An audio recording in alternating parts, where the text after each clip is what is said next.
Hello, educators. I'm Miss Brown from the Auntie Karen team. Today, I'll show you how to use the video The Three Little Pigs Retold by Auntie Karen to strengthen social-emotional learning in your classroom. This story is a powerful way to help children explore decision-making, patience, responsibility, and kindness. As your students watch the story, encourage them to notice how each pig makes different choices and how those choices affect what happens next.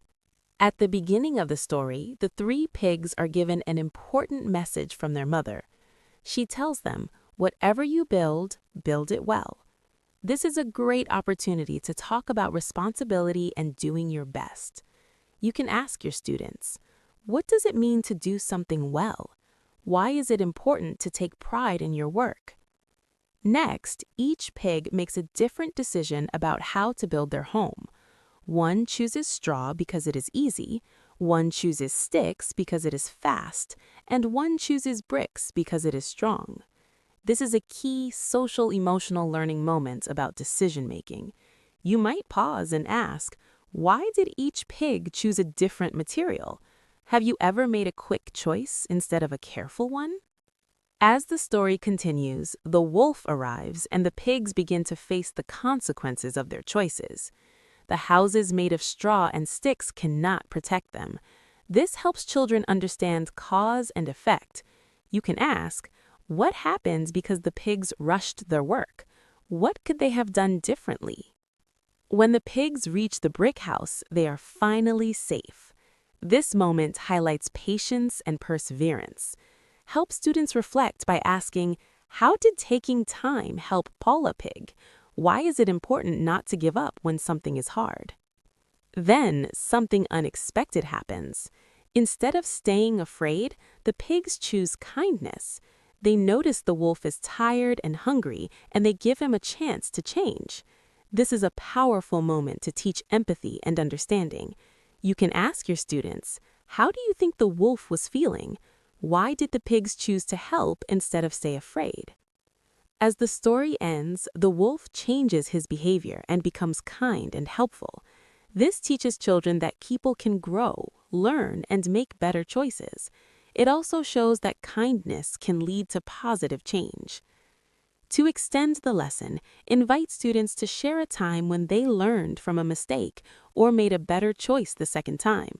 Discuss how patience, responsibility, and kindness can help us build strong relationships and strong futures. Stories like The Three Little Pigs help children understand that their choices matter, and when they reflect on those choices, they build confidence, empathy, and self-awareness. Thank you for helping children learn, reflect, and grow. And thank you for being part of the Auntie Karen learning community. Auntie Karen! Hello, boys and girls, and welcome to Auntie Karen Storytime. I'm Miss Harmony, and today we're going to hear a classic tale with a little Auntie Karen twist. It's the story of three little pigs, three different houses, and one big lesson about kindness and change. Are you ready? Then let's begin. The Three Little Pigs, retold by Auntie Karen. Once upon a time, three little pigs set out to build homes of their own. Their mother smiled and said, "Whatever you build, build it well." The pigs hugged her goodbye and trotted down the road, each dreaming of a perfect home. "I'll make my house from straw," said Penny Pig. "It'll be sunny and bright like a garden." "I'll build mine with sticks," said Percy Pig. "It'll go up fast so I can play all day." "I'll use strong bricks," said Paula Pig. "It might take longer, but it will keep me safe when the wind blows." And off they went, each whistling a cheerful tune. Penny Pig found a sunny meadow filled with wildflowers. She gathered straw and began to build her house, singing as she worked. "Straw so light, straw so fine, this cozy little house is mine." By the end of the day, her house was finished. "My house is pretty and perfect," said Penny Pig. Percy Pig built his house nearby. He worked quickly, tying sticks with vines and stacking them into a neat little hut. "Done already," said Percy Pig. "Now I can play ball." He tossed his ball high into the sky and ran through the field, laughing all the way. Paula Pig took her time. She mixed mud and stacked bricks one by one. The work was slow, but she stayed steady and patient.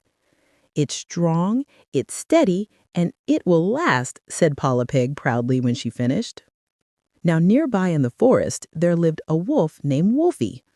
He wasn't friendly at all. He was mean and greedy, and he loved to scare the little pigs. One morning, Wolfie caught the smell of something delicious. He growled. "That smells like pig." He followed his nose to Penny Pig's straw house.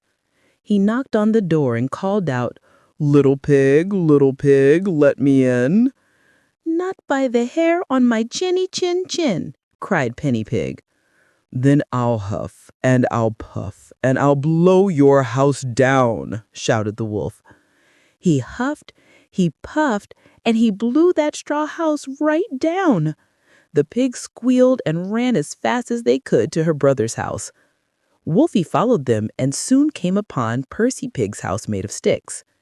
He knocked again and called, little pigs, let me in." "Not by the hair on our chinny chin chins," cried the two pigs. "Then I'll huff, and I'll puff, and I'll blow your house down," roared the wolf. He huffed, he puffed, he huffed again, but no matter how hard he tried, the brick house did not move, not one bit. The wolf was tired. His cheeks were sore, and his tummy was growling. He slumped down by the door and sighed. Inside, Paula Pig looked at her brother and sister. "He's not so scary now," she said softly. "Maybe he's just hungry and tired." Paula opened the door just a crack. "Wolfie," she said kindly, "you can't blow our house down, but you may come in if you promise to be kind." The wolf blinked in surprise. I'm sorry," said Wolfie quietly. "I didn't mean to be so mean. I just wanted something to eat and someone to talk to." "Then come in," said Paula. "We were just making vegetable stew." Wolfie stepped inside, and the three pigs shared their warm supper. From that day on, Wolfie changed his ways. He helped the pigs gather wood, plant a garden, and fix their fences. He never tried to blow down another house again. He learned that friendship feels much better than fear. "Beauty makes it bright," said Penny Pig. "Speed makes it fun," said Percy Peg. "Patience makes it strong," said Paula Peg. "And kindness makes it last," said Wolfie. The end. Thank you for joining us for Auntie Karen's Storytime. Sometimes we all build things that don't last. Sometimes we rush through our plans or make choices we wish we could rebuild. But like the three little pigs, we can always learn, grow, and try again. If you like this story, tell a friend, a teacher, or someone you love, and come back next week for more stories that make you smile, think, and dream. Until then, keep reading, keep growing, and keep being brilliant.